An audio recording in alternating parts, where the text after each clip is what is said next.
육사 44기인데 아주 많이 후배인데도 젊은 후배니까 앞으로 일을 많이 해야 될 것 같아요. 그래서 이분이 미국 버클리 대학에서 핵공학 박사를 받은 육사 44기생입니다.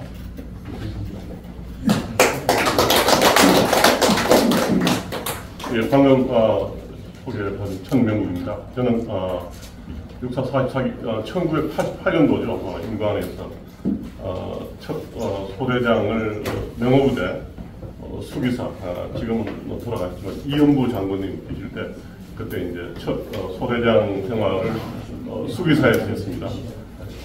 그 다음에 이제 장교 OAC를 마치고 이제 첫 중대장 생활을 22보병사관에서 22보병사관에서 그 첫 중대장 생활을 했는데 수색 대대 중대장을 하면서 우리 김명세 사단장님을 그때 모시고 중대장을 했습니다. 그때 우리 김명세 사단장님께서 처음 부임하셔가지고 이제 일성이 이제 북한 DMZ 지역에서 우리가 완전히 작전 주도권을 장악해야 된다. 북한 적군이 한 명이라도 DMZ 지역에 들어오면은 우리가 바로 포착해서 섬멸할 수색 굉장히 강조하겠습니다. 그래서 이제 수색 대대에서 그때 제가 이제 중대원들을 이끌고 이제 DMZ 작전 뭐 준비라든가 그 다음에 고진동 이쪽에서 22산 전방지역 DMZ 작전을 한 18개월 정도 수행한 적이 있었습니다. 그때 굉장히 사단장님께서 관심을 많이 가지셨고 수시로 수색대대 오셔가지고 매복 수색 작전 들어가는 병사들 격려해 주시고 그랬던 기억이 납니다.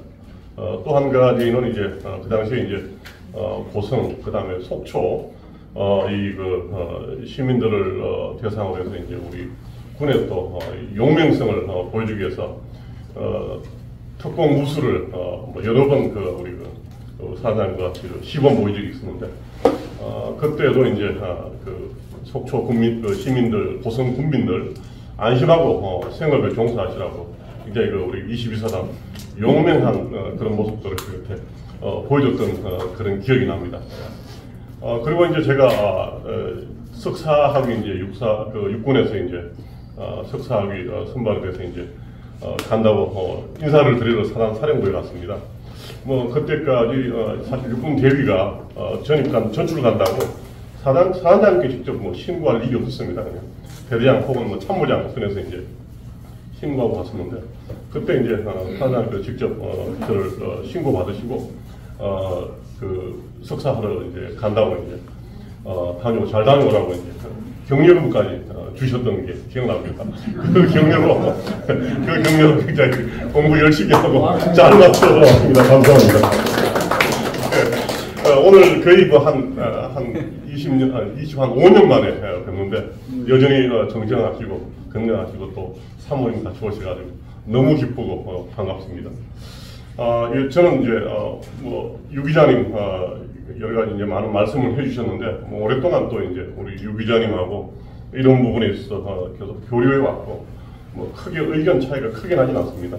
다만 이제 제가 공학을 전공했고 이제 그런 차원에서 이제 조금 이제 그런 부분에 있어서 조금 이제 약간 깊이 있게 몇 가지 코멘트를 말씀드리자면은 특별히 이제 우리 핵무장 잠재 능력 관련해서 이제 사실 원자력 발전소를 운영하고 가동하는 대부분의 나라는 어느 정도는 다 핵무장 잠재력이 있다고 보면 틀린 말이 아니죠. 다만 이제 아까도 이제 말씀하셨지만은 과연 우리가 결심하면은 과연 어느 정도 시간이 걸릴 것이냐 이런 부분인데 굉장히 일반인들은 그렇게 질문할 수밖에 없지만은 굉장히 이제 조금 우물이라고 할 수 있는데 다만 이제 질문을 좀 바꾸어서 이제 우리가 우리 능력으로 우리 인프라로 우리 기술력으로 과연 어떤 핵위기가 갑자기 닥쳤을 때 핵위기가 고조되었을 때 국가 지도자가 결심을 하고 지금부터 핵무기를 제조하자라고 결심을 내렸을 때 우리가 1개월이면 1개월 혹은 한 3개월이면 3개월 그 내에 의미 있는 수량의 핵무기를 핵탄두를 제조할 수 있도록 준비를 갖출 수 있느냐 이런 문제입니다. 그러니까 사실 이제 기본적으로 이제 우리 안보가 이 정도 이렇게 위기 상황까지 온 이상은 그런 준비를 갖춰야 하는 게 맞죠. 근데 이제 일반 우리 뭐 민간 분야에서는 이런 논의들이 조금 있었지만은 지금까지 어떤 정부도 이 부분에 대해서 진지한 자세로 이렇게 이 문제를 다룬 정부가 지금까지는 제가 알기로 없었던 걸로 알고 있습니다. 뭐 여러 가지 문제가 있죠. 기본적으로 한반도 비핵화 공동 선언에 대한 우리 정부의 일관된 지지 입장, 뭐 지금까지도 공적으로 92년도 당시 우리가 외친 한반도 비핵화 공동 선언 현 정부 스탠스도 지지한다는 입장이죠. 또 한 가지가 이제 NPT 준수죠. 그 문제. 나머지 한 가지는 이제 한미 원자력 협정 문제. 크게 이제 세 가지가 이제 계속 그 정부 입장에서 어떤 정부도 이 핵무장 잠재력을 진지하게 다루기 어려웠던 그런 측면이 아니었나 이렇게 생각이 됩니다. 뭐 현 정부도 사실 뭐 그 부분에 있어서는 자유로울 수 없죠. 워싱턴 선언에서 현 정부가 NPT 선언 우리 뭐 조약 당사국으로서 충실히 준수하겠다. 또 이제 제철이와 농축 능력을 제한하는 한미 원자력 협정 이 부분도 사실 우리가 준수하겠다라고 이번에 약속을 했죠. 그런 차원에서 이제 아마 현 정부도 이런 부분에서 이제 이전 정부와 어떤 다른 스탠스를 취하기는 쉽지는 않을 거라고 생각이 됩니다. 뭐 그럼에도 불구하고 기술적인 측면에서 이제 우리가 현재 냉철하게 아까 우리 유 기자님께서 일단 규제 파악을 해야 된다라고 말씀하신 바 있죠. 우리가 과연 제철이 관련 그런 능력을 과연 갖추기 위해서는 어떤 준비가 필요하냐. 제철이 관련해서는 사실 뭐 일본의 어떤 제철이 능력이라든가 혹은 뭐 다른 나라의 뭐 예전에 독일도 있고 지금 프랑스도 제철이 시설을 갖고 있죠. 뭐 중국도 갖고 있고 미국도 뭐 지금까지 가동하고 있는지 모르겠는데 제철이 시설을 갖고 있죠. 오랫동안. 사실 우리는 제철이 관련해서 기술들을 지금까지 한 번도 개발에 착수한 적이 없습니다. 연구를 한 적도 없고. 그래서 우리 대표적으로 원자력 연구소에서 그런 인력 인프라가 없는 거죠, 그러니까.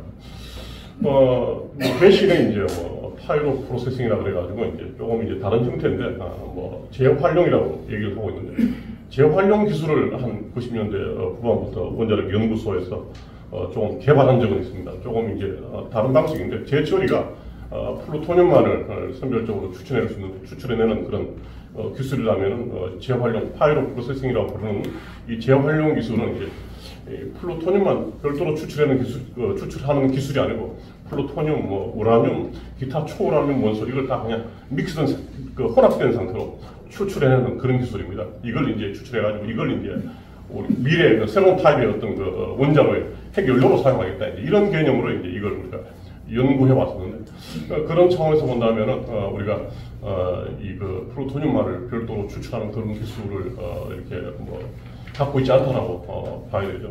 우리가 보통 무기 개발하는 데 있어가지고 어떤 하나의 시스템, 어떤 체계를 만들기 위해서 최소한 적게 한 10년 정도 봅니다. 기초기술부터 시작해서 기초기술 한 3, 4년 정도 연구를 해야 되고 이 기초기술 연구를 통해서 또 한 3, 4년 정도 응용기술을 연구해가지고 시제품을 조그만하게라도 만들어가지고 테스트를 해봐야 되고 또 이 시제품 통해가지고 또 이제 체계, 시스템까지 이제 또 한 3, 4년 이렇게 연구해서 이제 시스템화 해가지고 테스트해보고 어떤 그 기술을 바닥에서부터 시작해서 어떤 시스템 활용 가능한 그 시스템까지 만드는데도 한 10여 년 정도 소요된다고 보시면 됩니다. 우리 무기 체계는 대부분 그렇습니다. 그런 차원에서 볼 때 사실 이 제처리 기술 이런 부분들이 없는 상태에서 시작하자라고 했을 때 얼마나 걸릴지 진짜 쉽게 대답하기 어려운 그런 부분입니다. 또 한 가지는 이제 농축 기술인데요. 농축 기술도 사실 우리가 지금까지 한 번도 연구한 적이 없죠. 기본적으로 이제 요즘 농축 기술이라 하면 이제 우라늄 원심 분리 방법으로 이제 많이 이제 농축을 하고 있는데 지금 현재 뭐 북한도 그렇고 그 다음에 일본도 그렇고 저기 파키스탄 그 다음에 유럽 국가들 다 이제 원심 분리 방법으로 이제 우라늄 농축을 하고 있습니다. 마찬가지 이 원심 분리 기술을 의미 있는 활용 가능한 성형 수준까지 개발하기 위해서는 바닥부터 시작한다면은 아까 말씀드린 바와 기초 기술 한 3, 4년, 그 다음에 또 응용 기술 또 한 3, 4년, 이 또 시스템화하는 기술 그리고 한 10여 년 정도 소요되는 거죠. 예를 들면 뭐 북한 같은 경우는 이제 파키스탄으로부터 이제 설계도를 받아서 좀 짧은 시간에 아마 그 설계도를 바탕으로 해서 이제 많이 만든 그런 케이스가 아닌가 하는 생각이 됩니다. 뭐 파키스탄 같은 경우도 이제 칸 박사가 그 유럽의 그 농축 그 시설 연구소에서 연구를 하면서 이제 얻은 설계도 노하우 이런 것들을 다 이제 이렇게 본국으로 갖고 돌아와가지고 농축 원심 분리 방법으로 이제 핵 개발을 한 거죠. 우리가 이 원심 분리 방법에 있어서 기술에 있어서 이제 뭐 좀 단축해서 하기 위해서는 이제 뭐 어떤 외부의 도움, 뭐 칸박사나 뭐 어떤 설계도를 주거나 뭐 이런 외부의 도움이 필요한 거죠. 만약에 이제 맨 땅에서 정말 그야말로 맨 땅에서 개발한다면 기초 기술 시작해가지고 쭉 올라와야 되는데 사실 뭐 어느 정도나 될지 장담하기 어려운 그런 부분입니다. 뭐 과학자들은 있겠지만 지금 그 분야에 연구에 종사하고 있는 사람도 없고 그 분야에 뭐 관심을 두고 있는 사람도 특별히 없습니다. 아까 유 기자님께서 잠시 언급하다가 마셨는데 90년대 말에 이제 뭐 이렇게 모 연구소에서 이제 레이저를 활용한 뭐 농축 활동을 좀 뭐 그것도 다 언론에 났었죠. 그런 기술들을 약간 기초 수준에서 이제 연구한 적이 있죠. 물론 이제 그때 IAEA와 그다음에 미국이 이제 뭐 거의 뭐 시범 케이스로 이제 한번 되게 우리 정부를 혼낸 적이 있습니다. 아주 미량의 농축을 그 연구자 단위에서 이제 이 연구 호기심 목적으로 이제 뭐 그람 단위로 이제 했다라고 얘기하는데, 하여튼 그런 부분들이 이제 신고되지 않고 또 미국에 또 얘기되지 않고, 그때도 이제 한미 원자력 협정이 있었죠. 그러니까 어떤 농축 활동이라든가 재처리 활동은 미국과 그 협의에 동의를 받아야 할 수 있는 그런 사안인데, 하여튼 그런 부분들, 또 IAEA에 그런 활동을 신고하지 않는 부분들, 이런 부분들 때문에 이제 많이 그 고초를 겪었죠. 그러면서 이제 그나마 조금 있었던 그 연구자들, 그다음에 연구 인프라 이런 것들이 대부분 이제 조직도 해산되고 시설도 해체되고 그래서 한 20년 가까이 지금 이제 흘러왔죠. 그래서 그 기술도 거의 뭐 지금 돌아보면 거의 뭐 없다라고 거의 바닥 수준이라고 보는 게 맞다. 그게 이제 우리 주제 파악이죠. 그러니까 현재 우리의 주소가 핵무장 잠재력과 관련해서 우리의 주소가 현 주소가 어디냐, 현재 그 정도라는 겁니다. 국가 리더십 차원에서 사실 뭐 우리가 핵무장 잠재력을 어느 수준까지 이제 평소에 우리가 갖춰놓을 것이냐, 이런 부분들은 뭐 이렇게 뭐 우리 국민들이 또 모르는 사람들 다 모아서 이렇게 낙원하고 뜯을 그런 사안은 뭐 제가 볼 때 아니라고 판단됩니다. 국가 리더십 차원에서 조용히 필요한 만큼 또 이렇게 필요하다면은 뭐 기존 어떤 협정이라든가 협약이라든가 이거 저촉받지 않는 그 범위, 그 레벨까지 이제 조용히 그 인력을 뭐 키우고 조직을 만들고 필요한 기술들을 모으고 해야 될 그런 사람들이 뭐 떠들썩하게 할 사안은 아니라고 생각되는데, 여하튼 국가 그 리더십 차원에서 그런 어떤 결심과 준비가 필요하고, 그런 한편 이제 우리가 현재 이제 맺고 있는 뭐 협정, 미국과의 협정이라든가 NPT라든가 뭐 이런 것들은 기본적으로 이제 벗어나지 않는 범위 내에서 이제 준비할 수 있는 맥시멈의 준비를 하는 거죠. 그래서 이제 그런 준비를 해놓고 우리가 유사시에 이제 핵위기가 갑자기 닥쳤을 때 그 지시가 떨어지면은 이제 그때는 우리가 이제 우리나라의 위기이기 때문에, 안보 위기이기 때문에 어떤 기존의 어떤 협정이라든가 기존의 어떤 NPT 뭐 이런 부분에 대해서 이제 크게 구애받지 않고 우리 안보 때문에 할 수 있는 거죠. 그때 이제 1개월이든 혹은 뭐 3개월이든 6개월이든 그 기간 내, 짧은 기간 내에 의미 있는 숫자의 핵탄두를 만들어낼 수 있는 핵물질을 신속히 생산하는 겁니다. 그런 준비를 제가 볼 때 갖춰야 된다, 필요하다라는 말씀을 좀 드리고 싶어요. 그래서 뭐 우리가 질문을 뭐 과연 뭐 6개월 내에 혹은 뭐 1년 내에 우리가 뭐 만들 수 있냐, 이런 질문이 아니라 우리 국가 차원에서 필요한 자원들을 다 모아서 유사시가 닥쳤을 때 3개월 우리가 목표로 한 게 뭐 3개월이라고 얘기하면 정말 3개월 내에 의미 있는 수량의 핵탄두를 만들 수 있도록 평소에 그런 잘 갖춰놔야 된다. 이런 말씀을 드리고 싶고요. 그 다음에 이제 저기 아까 유 기자님 언급한 뭐 여러 가지 사항들 중에서 이제 아까 뭐 잠수함 뭐 말씀도 하셨고 이제 여러 가지 말씀하셨는데 글쎄요 뭐 조금 조심스럽긴 하지만은 워싱턴 선언에 대해서 조금 뭐 이렇게 지금까지 해온 것보다 좀 상당히 업그레이드된 상황이긴 하지만은 일단 어떻게 NCT 핵 협의 그룹을 앞으로 잘 운영할 것인가 가져갈 것인가 하는 그런 문제가 여전히 남아 있고 워싱턴 선언에서 비록 뭐 미국이 많은 걸 약속을 했지만은 NCT 협의 과정에서 과연 그런 걸 우리가 실효성 있게 내실 있게 얻어낼 수 있을 것인가 하는 문제는 또 다른 문제입니다. 이거 앞으로 여전히 남아 있는 과제라고 볼 수 있고.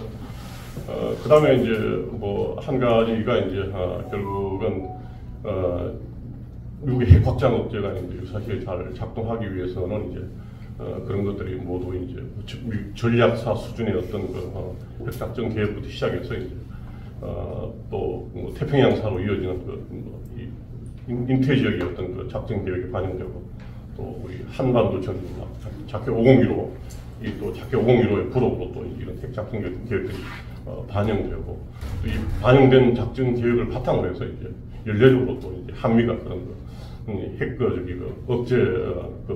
억제력 운용 계획이고 그러니까 이런 것들을 같이 공동 연습하고 같이 토의하고 하는 이런 일들이 앞으로 쭉 남아 있는데 남은 과제죠. 그러니까 그 워싱턴 선언이 이제 과연 제대로 된 효과를 앞으로 발휘할 수 있을 것인가 라는 그 퀘스천에 대해서 이제 앞으로 남은 과제가 있습니다.